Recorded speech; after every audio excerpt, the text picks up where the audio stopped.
जादू टोना जैसी चीजें खतरनाक है, लेकिन जब उनका प्रयोग एक बहू के हाथों होता है तो वो कितनी मजेदार हो जाती है, खुद देखिए। रामगढ़ गांव में सुधा रहती थी। सुधा की सास उससे बड़ा काम कराती, तो पति ऐसा जो ना कभी घुमाने ले जाता और ना ही कभी कोई तोहफा लाता। बेचारी इस बात से हमेशा दुखी रहती, लेकिन एक दिन उसकी जिंदगी बदल जाती है। अरे सुधा, सारा दिन न जाने क्या क्या सपने देखती रहती है। जाकर कुछ बढ़िया सा खाना बना कर ले आ। सपना ना देखो तो क्या करूं, मेरे तो कर्म ही फूट गए जो ऐसे घर में शादी हो गई। इससे अच्छा तो माँ जी कोई फुल टाइम मेड ही रख लेते। ओहो, बढ़िया ही फुल टाइम मेड रखने वाली। मेरे बेटे के लिए तो विलायत से रिश्ते आ रहे थे। वो तो तेरे पापा ने तेरी इतनी झूठी तारीफ कर दी कि हमारा तो मन ही पिघल गया। अच्छा, विदेश से रिश्ते? वाह माँ जी वाह। अरे भगवान से तो डरिए, विलायती बहू लाकर क्या गाय का गोबर लिपवाती।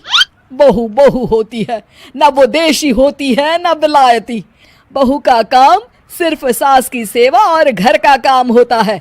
और सुन, तुझे मैं क्यों बताऊं कि मैं क्या करती? जाकर घर का काम कर। सुधा मन महसूस कर वहां से चली जाती है।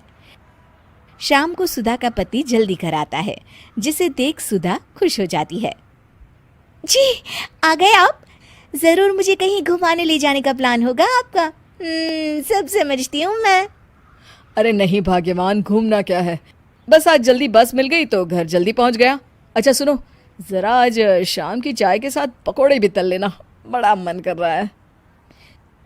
सुधा पति की बात सुनकर पैर पटकती हुई किचन में चली जाती है।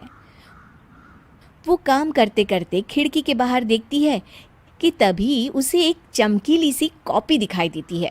वो खिड़की से उस कॉपी को उठा लेती है और उसे खोल कर देखती है तो उसमें सुनहरे अक्षरों में लिखा होता है, जादुई किताब, इस पर जो लिखो वो सच होता है। सुधा उस किताब को देखकर खुश हो जाती है और जल्दी से पास रखी पेंसिल उठाकर उसमें लिख देती है, मेरी सास सारा काम कर दे। तभी उसकी सास किचन में आ जाती है और कहती है, अरे बहू, सारा दिन लगी रहती है काम में, अब जाकर आराम कर ले।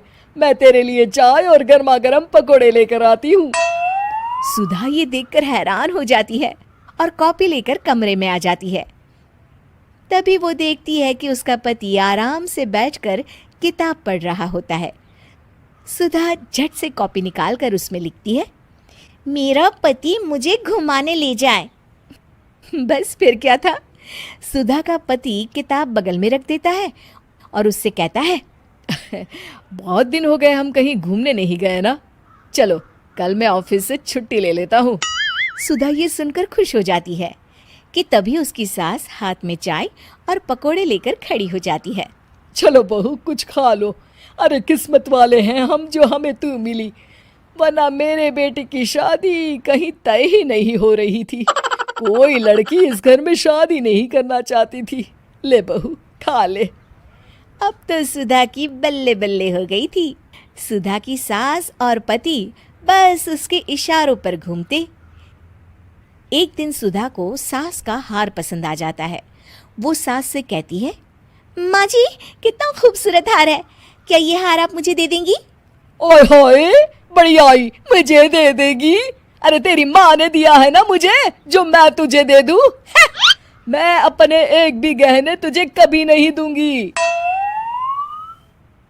तभी सुधा अपने कमरे में जाती है और कॉपी में लिख देती है, सास के सारे गहने मेरे हो जाए। अब क्या था, थोड़ी ही देर में सास एक संदूक लेकर उसके कमरे में आ जाती है। बहू ये ले। ये क्या है माँ जी? बेटा ये मेरे गहने हैं, अब मुझ बुढ़िया पर तो ये अच्छे नहीं लगते। तेरी तो उम्र है पहनने उड़ने की, ये ले गहने तू ही रख ले। तभी सुधा की नजर उस हार पर पड़ती है जो सासू माँ ने पहना है। और माँ जी ये हार जो आपके गले पर है? सास हार उतारते हुए कहती है, हाँ बहू ये भी ले ले।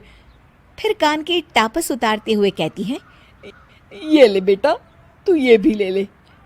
फिर एक एक कर वो अपने सारे पहने हुए गहने उतारने लगती है। ये भी ले ले बहू, ये भी ले ले। सुधा तो खुशी के मारे बौखला जाती है। हाँ हाँ, लाइए लाइए, लाइए लाइए। तभी सुधा का पति उसके पीछे आकर खड़ा हो जाता है और जोर से चिल्लाता है, अरे सुधा, क्या हुआ? क्या लाइए लाइए कर रही हो? अरे जरा कढ़ाई में तो देख लो, सारे के सारे पकोड़े जल गए। तभी सुधा की सास भी उसके सामने आ जाती है। इस लड़की से तो एक काम ठीक से नहीं होता, दिन भर सपने ही देखती रहती है। तभी सुधा को होश आता है। वो खिड़की के बाहर देखती है जहां उसे कुछ दिखाई नहीं देता। दरअसल जादुई वादुई कुछ नहीं था, वो सिर्फ एक काल्पनिक सपना था जो सुधा अपनी जिंदगी से तंग आकर देख रही।